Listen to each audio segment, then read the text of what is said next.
روز 14 ایون سال 2024 اجلاسی پنجم مجلس نمایندگان پالاتای پایانی پارلمان تاجیکستان سید جعفر عثمانزاده را با پیشنهاد دادستان کل یوسف رحمان از حق دخل ناپذیری محروم کرده به حبس او اجازه داد. عثمانزاده به کوشش غصب حکومت با مصلحت پیشکی با رهبران اپوزیسیون عیبدار می شود. در این باره با نشر یک گزارش خبرگزاری دولتی خاور با تکیه به مجلس نمایندگان خبر داد خود عثمانزاده و نزدیکانش برای شرح قضیه دسترس نیستند.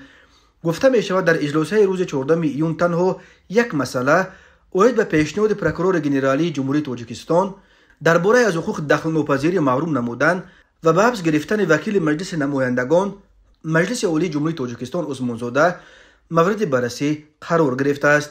دادستان کل گنرال پلکوونیک عدلیه یوسف رحمان در سخنرانیش در پارلمان گفته است که دادستان کل به ضد سید جعفر عثمانزاده بر اساس قسم 2 ماده 306 کودکس جنایتی جمهوری تاجیکستان با اتهام کوشش برای زورآوری غصب نمودن حاکمیت پرونده گشوده است. بنا به گفته یوسف رحمان تفتیشات معین نموده است که سید جعفر عثمانزاده ماه سپتامبر سال 2021 طریق علاقه مبیری با معاون رهبر تشکیلات اکستریمیستی تروریستی پیمان ملی تاجیکستان شرافالدین گدایف همصحبت شده اوید به غصب حاکمیت دولتی در جمهوری تاجیکستان مصلحت پیشکی نموده است. شرافالدین گدایف گویا وعده داده است که برای عملی نمودن این مقصد رهبر حزب فعلا در تاجیکستان ممنوع نهضت اسلامی محیدین کبیری به او کمک‌های پولی رسانیده گویا انتقال زیاده از 3000 جنگاور سازمان ممنوع جماعت انصارالله را از خارج کشور به جمهوری تاجیکستان تامین نمایند. به ادعای دادستان کل گویا سید جعفر عثمانزاده برای غصب حکومت از نماینده یکی از دولت‌های خارجی برای جلب شخصان با نفوذ و تشکیل کردن گردهمایی $10 میلیون امریکایی خواسته است. یوسف رحمان گفت 12 ایون سال 2024 نسبت به سید جعفر عثمانزاده و دیگران پرونده جنایتی آغاز کرده شده. عثمانزاده همچون گمانبر دستگیر کرده شد. او نگفت که منظورش از دیگران کیست، آیا کبیری و گدایف را در نظر دارد و یا سخن درباره شریکان عثمانزاده در داخل تاجیکستان می رود. یوسف رحمان این را هم شرح نداد که اگر مصلحت او با گدایف ماه سپتامبر سال 2021 شده باشد چرا تنها بعد قریب 3 سال آن صحبت به ضد عثمانزاده پرونده گشوده به حبسش گرفتند. تصدیق این ادعا توسط منابع مستقل در داخل تاجیکستان امکان ندارد، ولی یوسف رحمان در سخنرانیش در پارلمان گفت گناه عثمانزاده با مواد پرونده جنایتی از جمله نشانداد خود اقراری یعنی با گناه خود پوره اقرار بودند، ثبت نوار و گفته‌ها، نشانداد شاهدان و دیگر دلیل‌های بی‌بس پوره تصدیق خود را یافته است.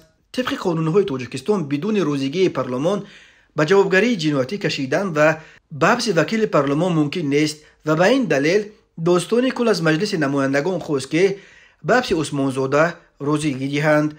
پارلمان این پیشنهاد را پذیرفت. رئیس مجلس نمایندگان محمد طاهر ذاکرزاده قضیه عثمانزاده را حالت ننگین نامید گفته است. تحمل کردن کرداری که شأن و اعتبار وکیل را پست میزند بسیار سنگین و ننگاور است. حبس سید جعفر عثمانزاده در حالی است که ماه می در انجمن غیر نوبتی حزب دموکرات او را از رئیسی این حزب برکنار و به جایش شهباز ابرار را رئیس حزب انتخاب کردند. هرچند وزارت عدلیه شهباز ابرار را رئیس نو حزب دموکرات اعتراف کرد، ولی عثمانزاده آن انجمن را غیر قانونی نامیده همچون رئیس حزب به فعالیت ادامه میداد و حتی جلسه شروع حزب دموکرات را دایر کرده احمدشاه کاملزاده را که از تشبسکاران اساسی برکنار خود می شمارید از معاونی راند.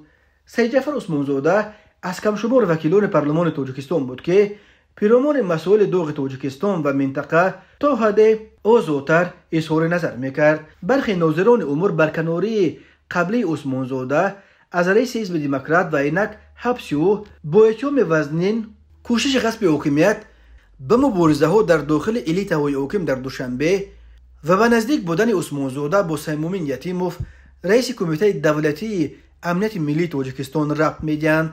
عثمانزاده و یتیموف هر دو از فرخورند و بنا به اطلاع دریافتی عثمانزاده با یکی از برادران یتیموف قضا نیز هست.